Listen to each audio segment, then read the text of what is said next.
Seguimos hablando de estos 5 años de la declaración del estado de alarma y del inicio del confinamiento, porque esta pandemia pues nos hizo confinarnos a todos en casa y nos obligó a cambiar nuestras dinámicas laborales, como estábamos explicando, como estábamos hablando con el gerente del ayuntamiento, la obligación de trabajar desde casa durante los meses de más impacto del virus, pues cambiaron eso, dinámicas, y también sirvieron para digitalizar, por ejemplo, muchísimas de las labores presenciales que estábamos haciendo hasta ese momento, como por ejemplo las reuniones. Pero otro de los aspectos, sin duda, que caracterizan y mucho este inicio de la pandemia y lo que es la pandemia en sí, fue especialmente la solidaridad. En el caso de nuestra ciudad fue, la verdad, muy ejemplar.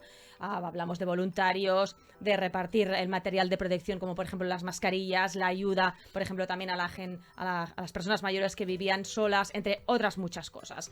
Y para tratar de estas dos cuestiones y de lo que surja, me acompañan hoy aquí en los estudios de Radio Urbí Gemma Garrido, que es manager de Relaciones Laborales de la empresa B. Braun. Muy buenos días, bienvenida. Buenos días. Y Javier Garrido, CEO de la empresa Robin Hood. Muy bienvenido también. Buenos días. Vamos a hablar primero, dejarme que os pregunte primero, antes de entrar en materia, de hablar de teletrabajo, de hablar de solidaridad, ¿cómo recordáis vosotros esos primeros días? Ese día 13, donde comparece Pedro Sánchez para decirnos que a partir del día siguiente estaríamos encerrados en casa. ¿Cómo vivisteis ese primer día en casa?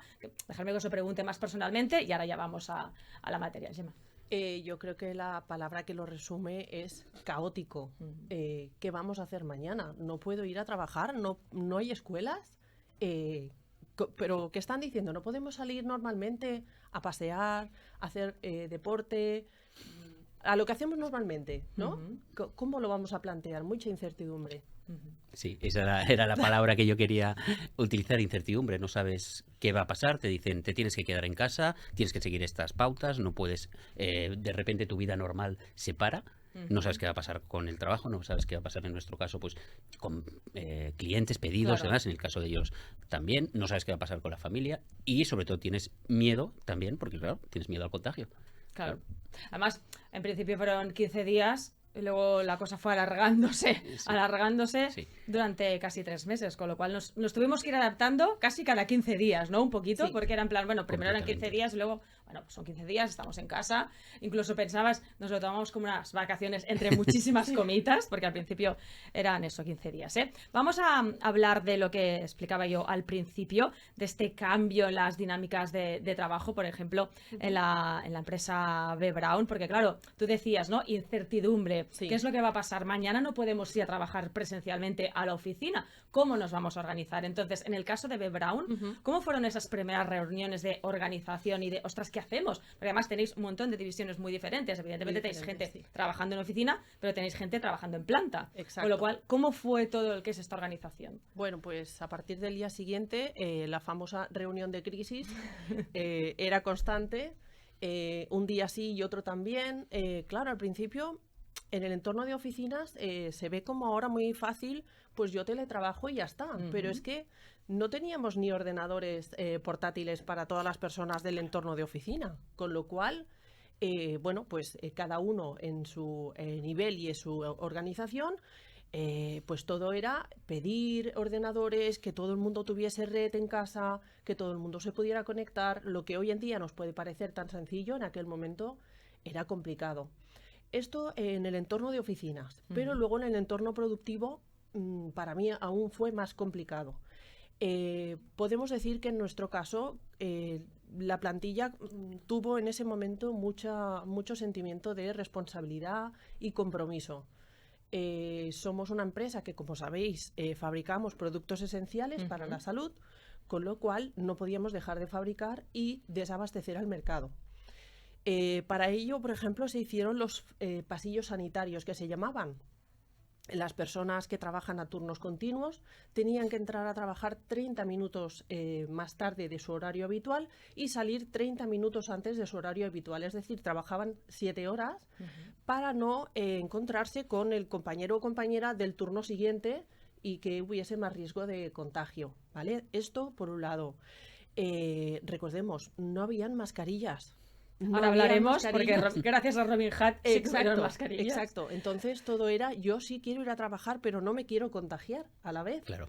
los vestuarios, hubo que separar las taquillas por turnos.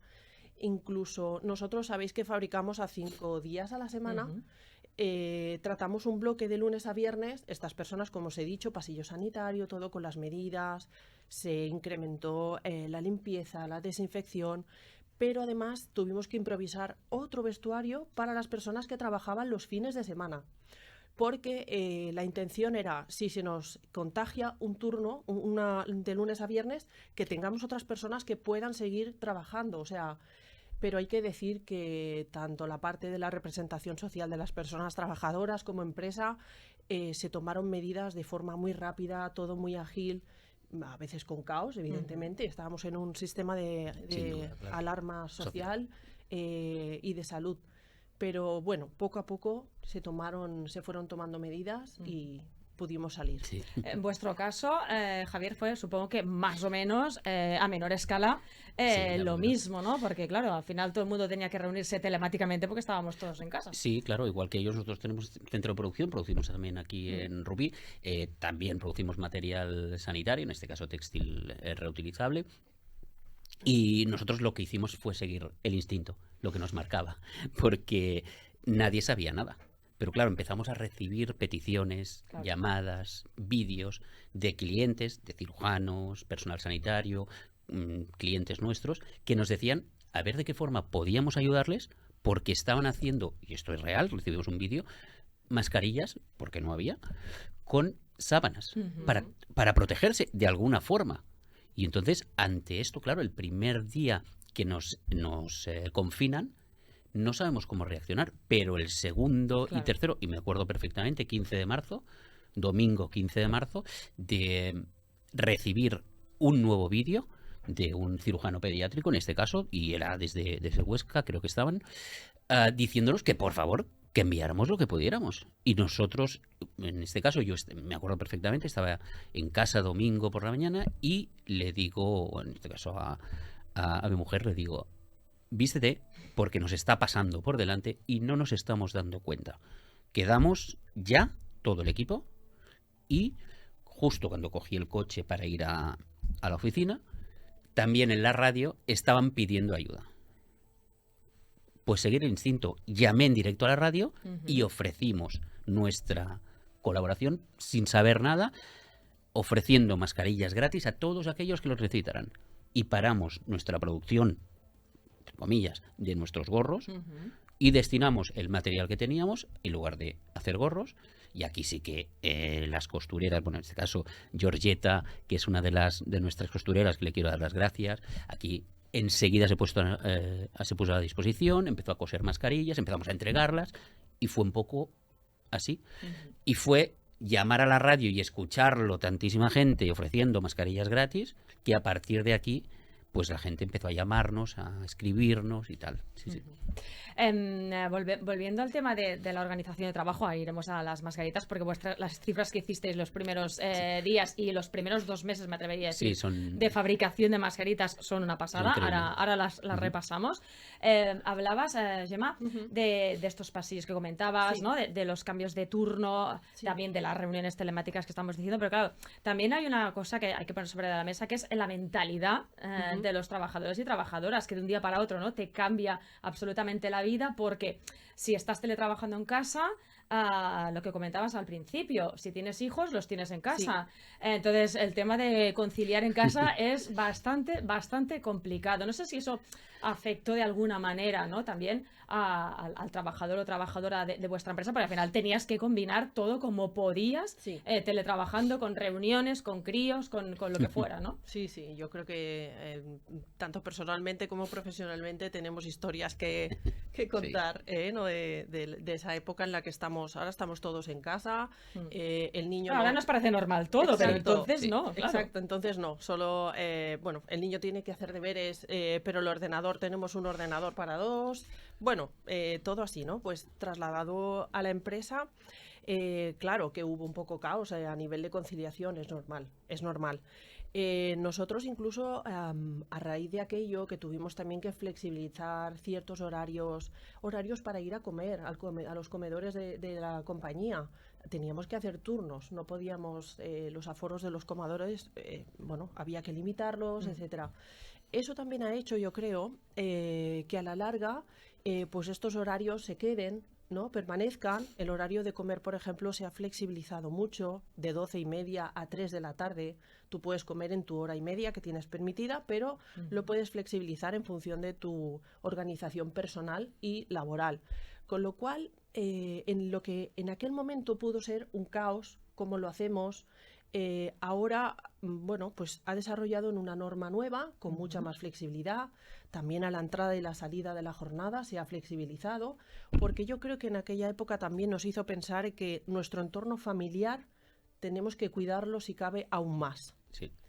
Y esto, bueno, son peticiones que llegan, ¿no?, de esta necesidad, y al final pues tenemos que también abrir estos horarios y flexibilizarlo para que esto ocurra.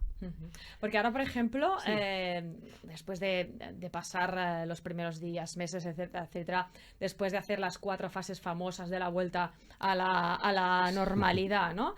En vuestro caso, en B. Braun, supongo que, continuáis haciendo reuniones telemáticas por razones obvias. Entonces, son cosas que se han venido a quedarse, ¿no? Por una cuestión de, lo vimos esos días, por una cuestión de organización al final, ¿no? Independientemente de la pandemia, ¿no? Que evidentemente nos hizo ir hasta ahí, ¿eh? Pero independientemente de la pandemia, una cuestión de organización que seguramente igual antes no habíamos ni pensado que podíamos funcionar así, ¿no? Sí.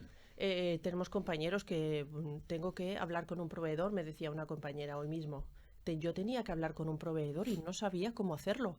Claro. Entonces, sí que el teletrabajo en la actualidad nos ha ofrecido una ventana abierta de comunicación brutal. Hemos reducido los viajes, con ello la huella de carbono. Exacto. En nuestro caso ahora mismo, bueno, después de la pandemia negociamos un protocolo de trabajo a distancia en el que se nos permitía teletrabajar hasta 2 días a la semana. Inicialmente esos 2 días tenían que ser fijos por un tema de organización, ¿no? También había que cambiar el mindset. Ahora, a partir de ahora, no sé muy bien quién va a venir, si viene Javi, si viene Patri a trabajar. Pero esto, bueno, nos hemos ido adaptando todos, la compañía también, y en la actualidad podemos teletrabajar hasta 2 días a la semana con flexibilidad, ¿vale? También tienes que organizarte, ver tus necesidades laborales y personales y te puedes adecuar esos 2 días. ¿Vale? Esto requiere también de más, aparte de organización de la empresa, de autoorganización, un poco, ¿no? Exactamente, sí. Porque claro, tienes que adaptarte, me lo estoy inventando, 2 días a la semana. Si voy el martes y el jueves, tengo que, volviendo al tema de la conciliación, a ver qué horario me va mejor, ¿no? Martes o jueves o lunes y viernes, para acabar de organizar mi vida, ¿no? Totalmente. ¿Qué viajes tengo previstos? ¿Qué reuniones? A la vez, estos temas personales que tengo los puedo coordinar con esto. Pues mira, la semana que viene teletrabajaré el martes y el miércoles. ¿Va bien al equipo? Sí, no altera nada. Pues perfecto. ¿Y los equipos funcionan de esta manera? Mucho. ¿Sí? Sí, mucho. Claro, la gente va más, ¿cómo lo diríamos?, más tranquila, porque está más organizada, por decirlo de alguna manera, ¿no? Y con lo cual se trabaja mejor, no sé si mejor o no, en vuestro caso. Bueno, en nuestro caso, al ser muchísima menos gente que en B. Braun, lo trasladamos al ámbito comercial, ¿no? Muchas reuniones y muchas entrevistas se hacían telemáticamente y se siguen manteniendo telemáticamente y no pasa nada. El modelo un poquito más estándar comercial o de venta requería, hasta hace casi la pandemia, requería presencialidad, sí o sí. Exacto. ¿Ves? Sí o sí, pasaba por estar presente, porque si no te veían la cara, si no le dabas la mano a alguien, parece que no cerrabas un acuerdo, un trato o algo.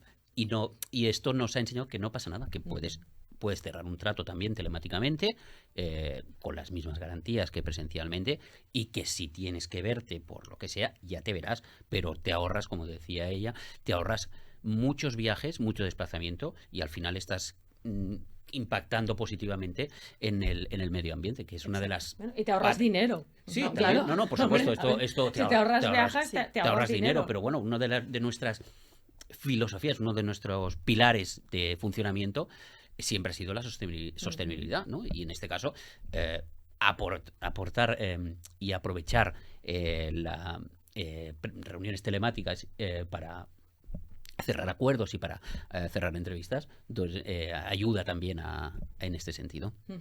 Vamos a hablar de las mascarillas, Javier, porque en vuestro caso fuisteis una de las empresas que más se movilizó, especialmente durante los primeros días, más colaboró.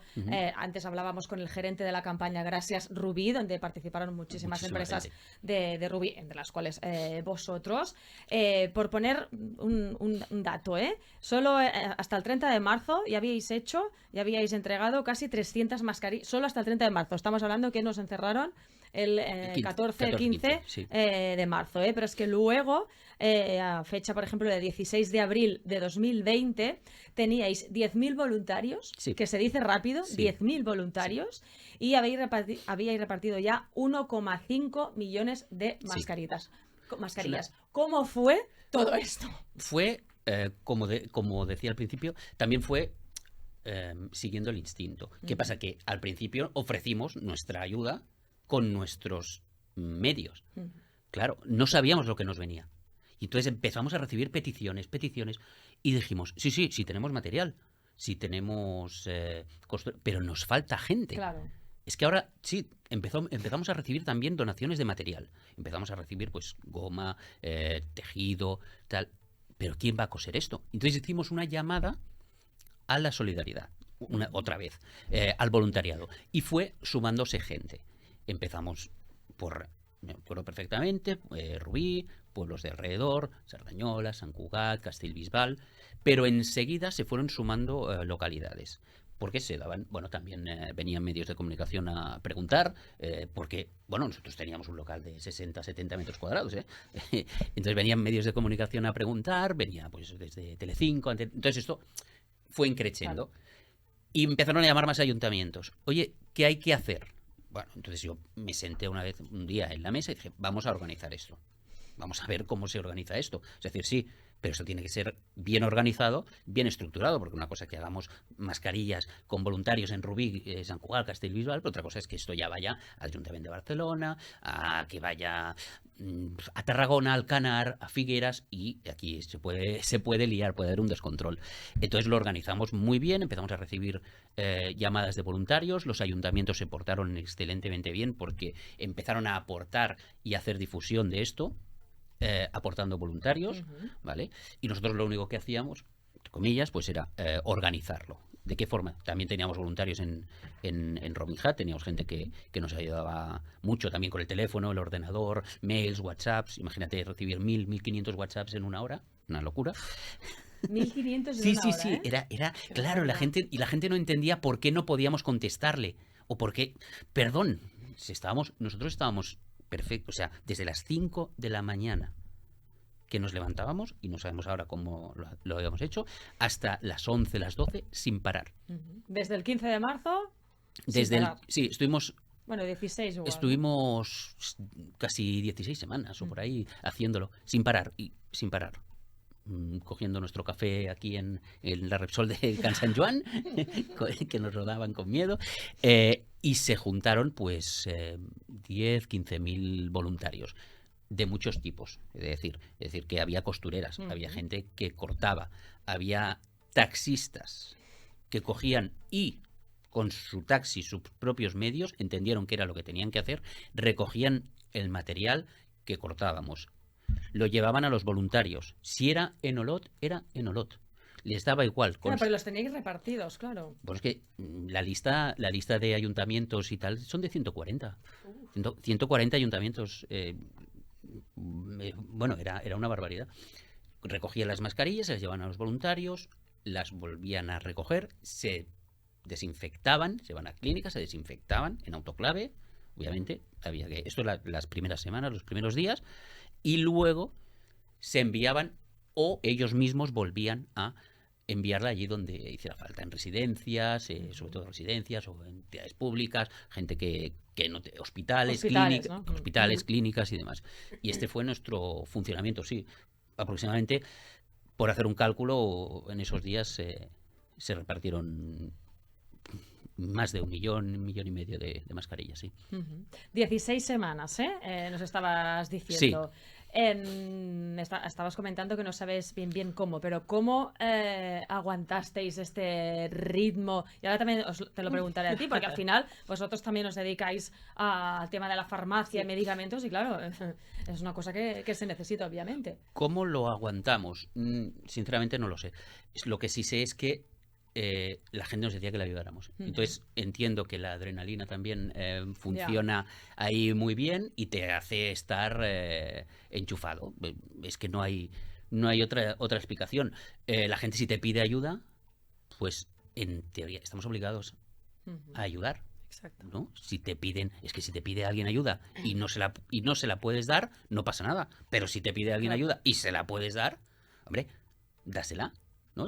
Prácticamente estás obligado. Nos vimos en esta situación, tuvimos esta responsabilidad, lo lideramos y conforme se iba sumando gente, pues íbamos haciendo,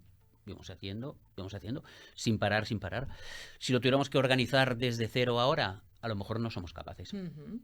Claro, hay que decir que esto pasó muchísimo durante los primeros días que antes comentábamos, que es que no había no había material, no había mascarillas, nadie se esperaba que pasara esto. Entonces, claro, lo que teníamos en farmacias y no daba para ni para el 0,5% de la población. Luego ya empezó a llegar material y ya lo podías encontrar. Te ibas a una farmacia y te comprabas guantes, te comprabas mascarillas y te comprabas de todo, pero no somos conscientes de los primeros días. Los primeros días fueron críticos, se hacía con materiales que, bueno, seleccionábamos, obviamente nuestro material está certificado para quirófano y demás. Recordemos que hacéis gorros para quirófano. Exacto, no decíamos... Claro, hay gente que con toda su voluntad nos enviaba las sábanas de su casa, ¿no? Y decíamos, lo siento, pero no lo puedo utilizar. Lo puede utilizar usted, pero nosotros estamos dando la cara como empresa y no lo podemos utilizar. Entonces ya a las semanas, es verdad que a los primeros días paramos el golpe, pero ya también nos sentamos y dijimos,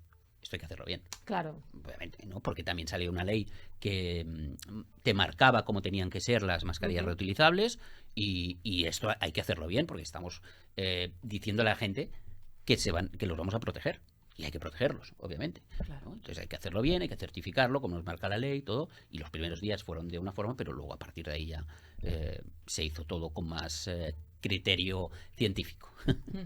Y claro, en vuestro caso ya ni te cuento, una empresa como B. Braun, que os dedicáis a lo que decía, ¿no? Los productos farmacéuticos, pero también, por ejemplo, al gel, una cosa tan básica aquellos días, y luego después, porque se ha quedado un poquito, pero especialmente aquellos primeros días, aquellos primeros meses, en que era obligatorio, cuando ya nos dejaron salir, que podíamos ir ya a las tiendas, etcétera, se usaba muchísimo estos productos, tanto las mascarillas como el gel, por ejemplo. Pero todo se agotaba, o sea, todo estaba agotado. Es que en vuestro caso... Claro, en nuestro caso, disculpad, tenemos varias plantas repartidas por toda España.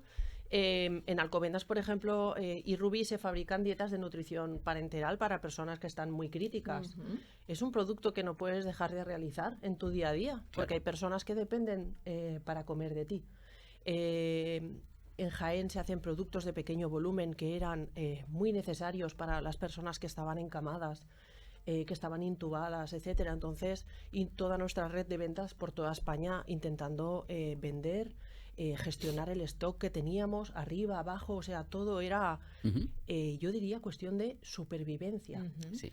Y en esa supervivencia, bueno, pues nació la creatividad también de las personas, ¿no? Lo que nos habló antes Javier, que hay personas pues que te daban su sábana o se hacían mascarillas con materiales diferentes. Sí. Yo creo que es cuestión de esa creatividad. Desde entonces, ¿cuántas personas hay que se ganan la vida a través de las redes porque tuvieron que buscarse la vida? Sus gimnasios estaban cerrados, te daban las clases online. Sí. Me voy a poner a hacer recetas a ver si así puedo vender al público. Esto que ha venido para quedarse también. Entonces, yo diría que era cuestión de supervivencia. Claro, y otra cosa, escuchándoos a los dos, especialmente a ti, Javier, esta colaboración también, por decirlo de alguna manera, público-privada, ¿no? Porque al final, Robin Hood, B. Braun y muchas empresas que podríamos nombrar, os hemos invitado a vosotros, pero muchísimas empresas de Rubí que colaboraron con el ayuntamiento, que colaboraron con material, donando dinero también, que eso no lo hemos dicho, se donó también mucho dinero por parte de empresas para poder poder precisamente comprar material. Claro, al final es una colaboración muy estrecha con la administración pública. Tú hablabas antes de 140 ayuntamientos, de hospitales que también forman parte de la red pública, ¿no? Sí. Con lo cual tienes que también tener este contacto con la administración pública. No sé si también destacaríais de todo esto, esta relación, ¿no? Pues mira que una de las cosas que también destaco es la parte humana que hay detrás de las administraciones públicas. Hay gente.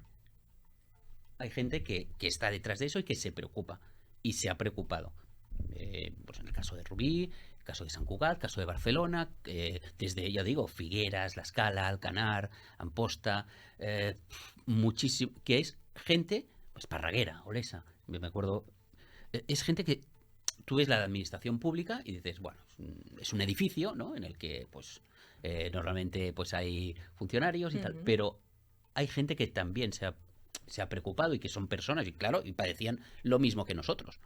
Ellos también estaban preocupados por los suyos. Y nuestra colaboración fue no por interés mutuo, no por nada, es por ayudar. Teníamos que ayudar y todo el mundo ayudó, independientemente de qué color político fueras, de qué lado, no importaba. Lo que pienses, lo que opines, lo que te guste, eso no importa. Importa lo que toca ahora, y lo que toca ahora es ayudar y poner los recursos que tenemos, nosotros nuestros recursos y vosotros los vuestros, en un bien común, que era pues ayudar a esto, la pandemia. El sentido de la solidaridad yo creo que creció exponencialmente. De repente todos nos volvimos aún más solidarios y lo éramos ya. Y esto se notó. Cada uno ayudaba como podía, con lo que tenía. Con lo que tenía. Sí, a nadie se le dice nunca solo esto. No, ostras, gracias por aportar. Mira, yo tenía este rollo de goma en casa. Pues seguro que sirve. Sí. Gracias por aportar. ¿Y creéis, como reflexión ya prácticamente final, todo esto que estamos contando, que nos está contando Javier, ¿no? De estos 10.000 voluntarios que decíamos el 16 de abril del 2020, que no solo pasó en 2020, sino después en el 2021, por ejemplo, también, ¿no? ¿Creéis que esto de alguna manera, no sé cómo expresarlo, se ha perdido un poco?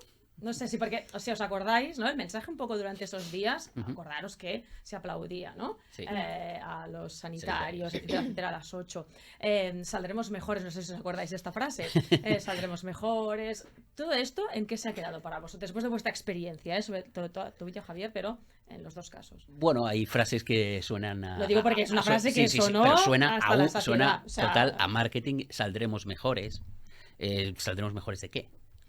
Que éramos peores, salimos mejores. Claro. Es una cosa que no, que es una frase que parece más venta, más marketing. Todo saldrá bien. ¿El qué? Va a salir bien, ¿no? Todo saldrá bien. Sí. Es una frase que te intentas tranquilizar a la gente, supongo que desde las administraciones, que es también su función. Yo creo que ni somos mejores ni somos peores, somos los mismos con la experiencia de esta pandemia, que lo que nos ha hecho es plantearnos cosas, ¿vale? Como por ejemplo, no somos inmunes a nada, no estamos preparados para nada, ¿vale? Porque aquí es verdad que creemos que somos primer mundo, pero nos faltaban recursos, nos faltaba material, porque seguramente porque no se preveyó, no se vio la magnitud de esta pandemia. Creo que ni mejor ni peor, somos iguales, y bueno, pues lo que se ha quedado creo que de momento es la experiencia y el saber que cuando necesitas a alguien, si haces una llamada o si pides ayuda, normalmente la gente responde. Eso sí que es una parte positiva. En vuestro caso, Gemma. Sí, yo creo que desde aquella época le damos más importancia a la salud mental. Se vivió una época con mucha presión, mucha tensión familiar. En algunas casas lo han pasado realmente mal. Todos conocemos a alguien que desgraciadamente lo ha pasado muy mal. En una época en la que, éramos solidarios, pero a la vez nos reinventábamos cada día. Esto al final hay una presión emocional importante, ¿vale? Entonces yo creo que de ahí hoy en día le estamos dando más visión a la salud mental, y creo que es muy importante en la población. Como B. Brown os tengo que contar que hemos puesto en marcha un programa en el que para nosotros la salud mental es importante para nuestras personas que trabajan. Bueno, es un programa de salud integral en el cual se ofrece a las personas trabajadoras sesiones de psicología, coaching, y hay formaciones de ayuda a gestionar diferentes problemas. Es con una empresa especialista en temas de salud mental y totalmente gratuita, ¿vale? Como persona trabajadora no tienes que pagar nada y haces las sesiones que el profesional te indique o debas hacer. Y bueno, durante este año y los siguientes vamos a trabajar en otros ámbitos de la salud, como la nutrición y otros aspectos de buenos hábitos, etcétera. Pero nos hemos enfocado mucho en la salud mental desde entonces, creemos en el proyecto y tiene una gran acogida, la verdad. Nos quedan 3 minutitos, pero ahora que has sacado este tema, es una de las cuestiones que sí que se han quedado, el tema de la salud mental. Ayer, por ejemplo, se publicaban algunos artículos en relación a la juventud, ¿no? A los adolescentes, juventud que vivieron esos días, esos meses, vamos, encerrados en casa, cómo les ha afectado, no entonces que también, sino hasta el día de hoy les está afectando todo este tema de la salud. Supongo que lo habréis vivido incluso vosotros mismos, ¿no? Lo habéis experimentado vosotros mismos. Sí, bueno, nosotros tenemos 4 hijos. ¿4? 4, sí, tenemos 4 hijos. Tuvimos la suerte que teníamos 2 mayores y 2 pequeñas. Y tuvimos la suerte, que no tiene todo el mundo, de tener un pequeño espacio al aire libre dentro de casa. Y bueno, nosotros hemos tenido la suerte de que nuestros hijos parece que lo han llevado bastante bien, porque siempre lo importante para nosotros, y creemos, es explicar las cosas, es saber qué pasa y por qué pasa, ¿no? Para poder procesar y entender, ¿no? Porque si se te queda el miedo dentro es cuando empiezan los fantasmas. Entonces, explicar las cosas bien, hacer pedagogía, decir, mira, esto está pasando, esto tal, esto es lo que sucede, nosotros estamos haciendo esto, no estamos en casa por esto y por esto, porque claro, ellos tampoco lo entendían, y creemos que que en este caso es una de las cosas que a nosotros nos ayudó.